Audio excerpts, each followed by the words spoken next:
in a library.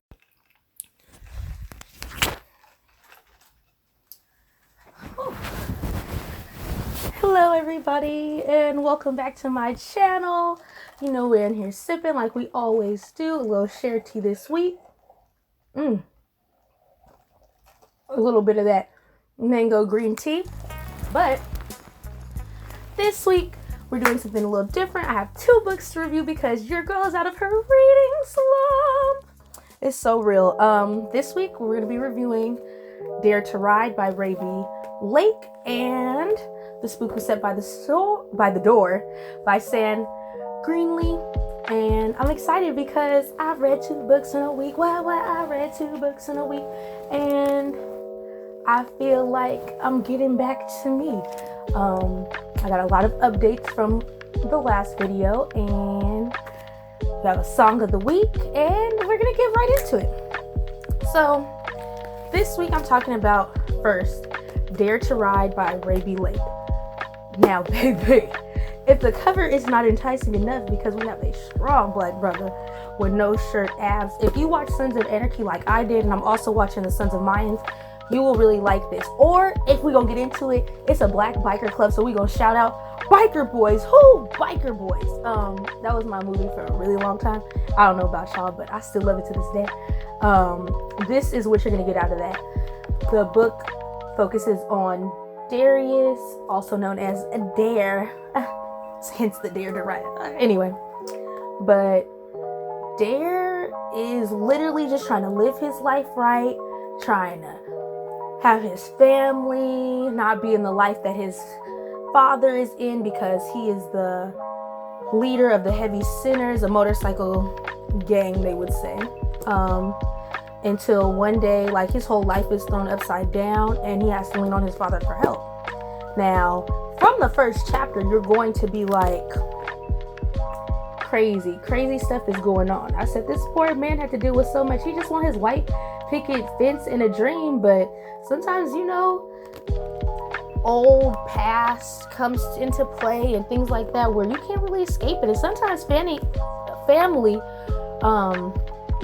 lineage is so strong sometimes that it makes it where you can't get out of it. Like, your environment pulling you, man. It's like a tug. So yes, he has to deal with his father Marcus and the motorcycle gang. But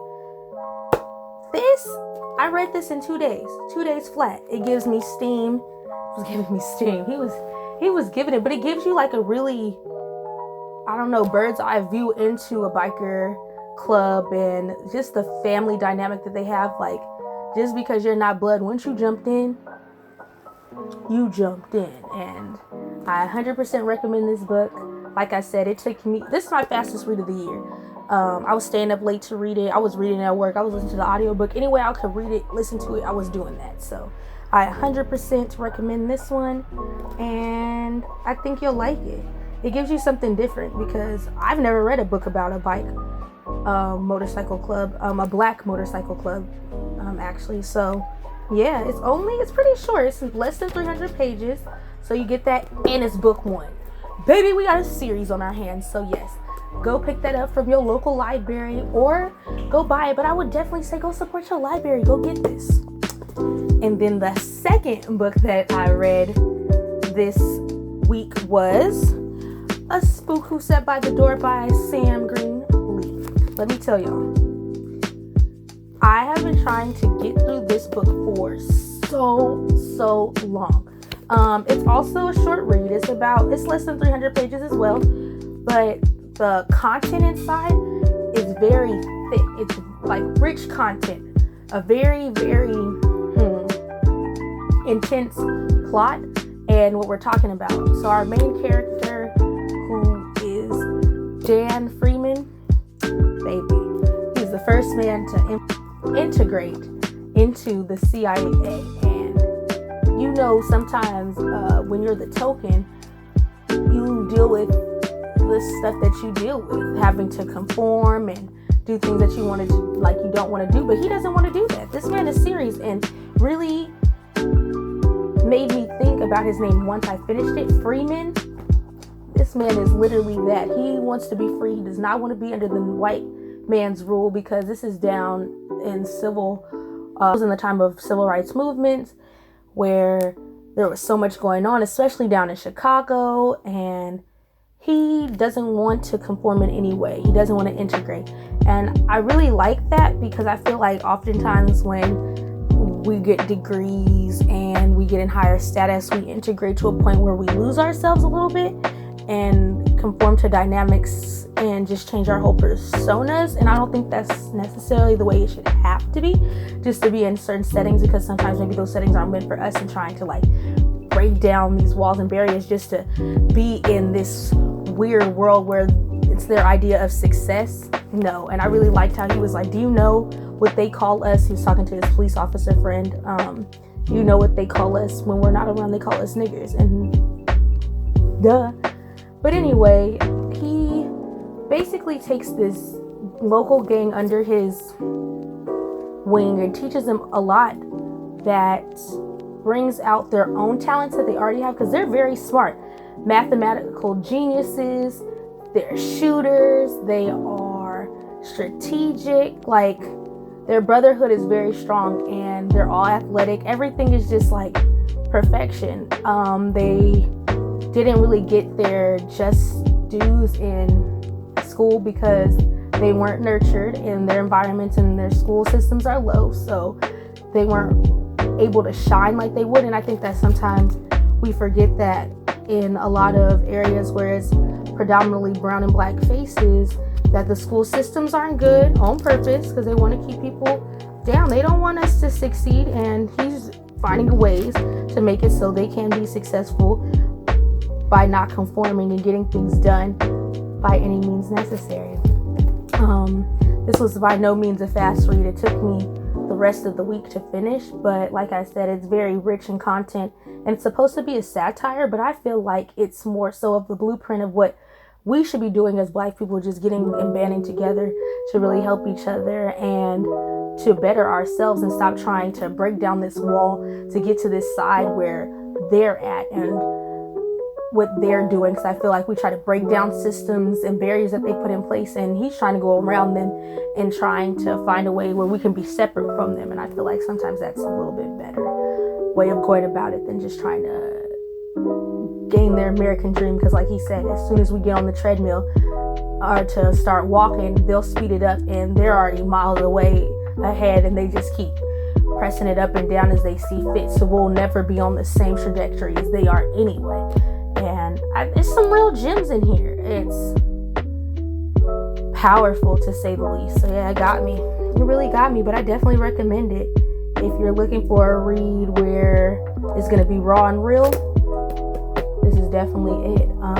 Trying to think of everything so I'm not missing everything, but yeah, go pick this one up from your local library. I will be buying this one for my own personal collection because I love this so much, and I want to reread it again because I know that it has a lot of gems that I probably missed, and I want to see more of what was going on that maybe I didn't get the first time, because sometimes reading a book a second time, you pick up a little different things here and there. But yeah, another really, really good read.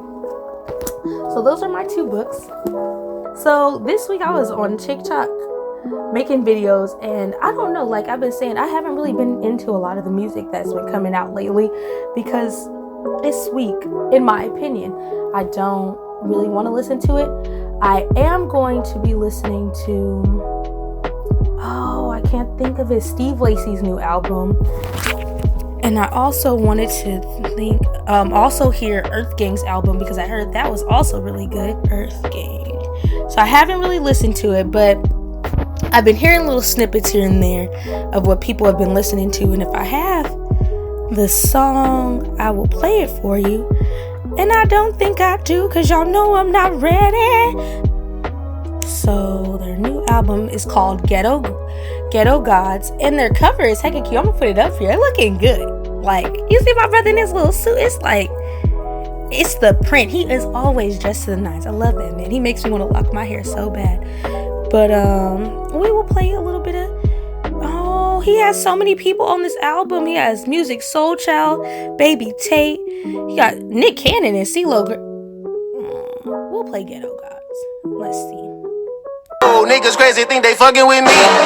Yeah, niggas crazy think they fucking with me is gospel. So I have to cut it off because again I can't get copyrighted, but I can't wait. Next week I'm gonna come back and let y'all know how I like the album, but that was a good little snippet, okay? So yes, that was Ghetto Gods by Earth Gang. An update on my world. So last week I was letting you guys know I was searching for an apartment. I found an apartment. So I'll be moving in September. School is going well. We're running up on week 6. Got my group project due in class, and then another class I'm supposed to be reading a book. I'm reading Black Kids right now. Let me see if I have it to show y'all the cover, if I brought it in. It'll be interesting to read. I'll let you guys know about that. But everything has been well, and I'm very excited. I don't know. I don't have much else to say, but I love y'all. Thank you for supporting my channel. Follow me on Instagram, follow me on TikTok. That's all I really have, but I appreciate you guys just watching and hanging with me each week. I have so much fun doing this, and I really love it here. And thanks for being a part of the journey. I will see you next week with another review, and I love you guys. Bye. Yes.